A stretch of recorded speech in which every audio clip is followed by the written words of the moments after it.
Hello friends, आज आपण गोड शिरा बनवत आहे।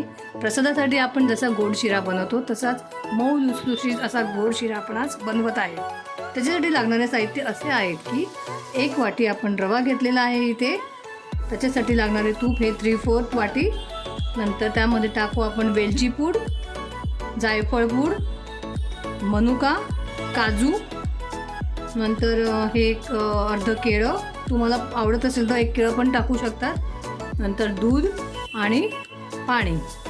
चला आता आपण शिरा तयार करण्यासाठी कढई ठेवूया। गॅस सुरू करून कढई गरम करून घेऊया। पहिले आपण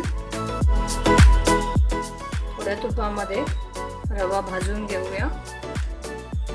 लागलं तर आपण परत अजून घेऊया। थोडं तूप गरम होऊ द्या। तूप आता गरम झालेले आहेत। त्यात आपण आता 1 वाटी रवा टाकूया।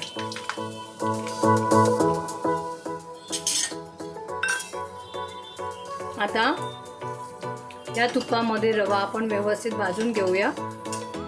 जोपर्यंत रव्याचा कलर अबोली होत नाही तोपर्यंत आपण हा रवा व्यवस्थित भाजून घेऊया। आणि शिरा खरं तर रवा व्यवस्थित भाजला तरच छान होतो। तर रवा भाजेपर्यंत मी साईडला गरम करायला दूध ठेवलेले आहे। तोपर्यंत दूधसुद्धा गरम होणार आणि पाणीसुद्धा गरम होणार। तूप माझ्यामध्ये सगळंच टाकून द्या तुम्ही। सुरुवातीला पूर्ण टाकून दिलं तरी चालेल।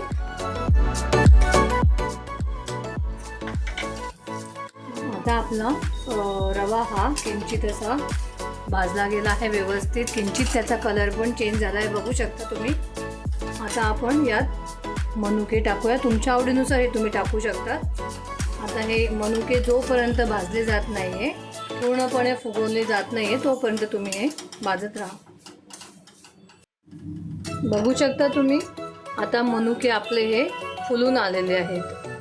त्यामुळे आता आपण त्यात दूध आणि पाणी मी मिक्स करून ठेवलेलं आहे ते आपण टाकूया। मी 3 वाट्या दूध आणि 1 वाटी पाणी घेतलेलं आहे आणि ते हे बघा या साईडने दुसऱ्या गॅसवर ठेवलेलं आहे आणि ते आता ते उकळी आलेली आहे।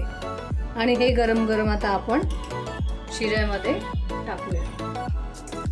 टाकताना थोडं हळूहळू टाका, कारण हातावर ते वाफ येते त्याची, त्यामुळे हलवून घ्या।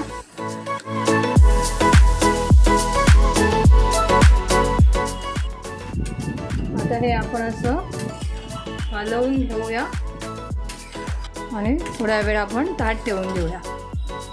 मग तो रवा आहे ना चांगला व्यवस्थित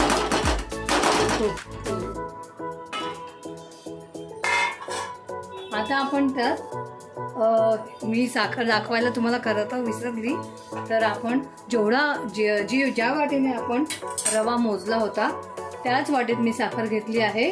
3/4 एवढा वाटी साखर मी घेतलेली आहे। तुम्हाला जर गोड हवा असेल जास्त तर तुम्ही 1 वाटी पूर्ण साखर घेऊ शकता। आमच्या इथे थोडा कमी गोड लागतो, त्यामुळे मी 3/4 वाटी साखर घेतलेली आहे।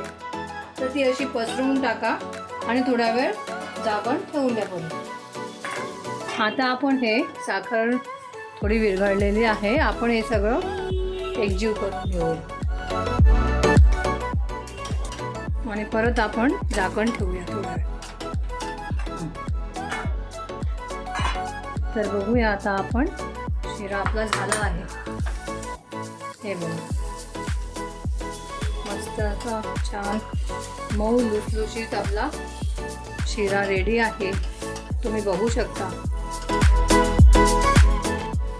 आता आपण यामध्ये 1 चमचा वेलची पूड आणि अर्धा चमचा जायफळ पूड आपण टाकूया।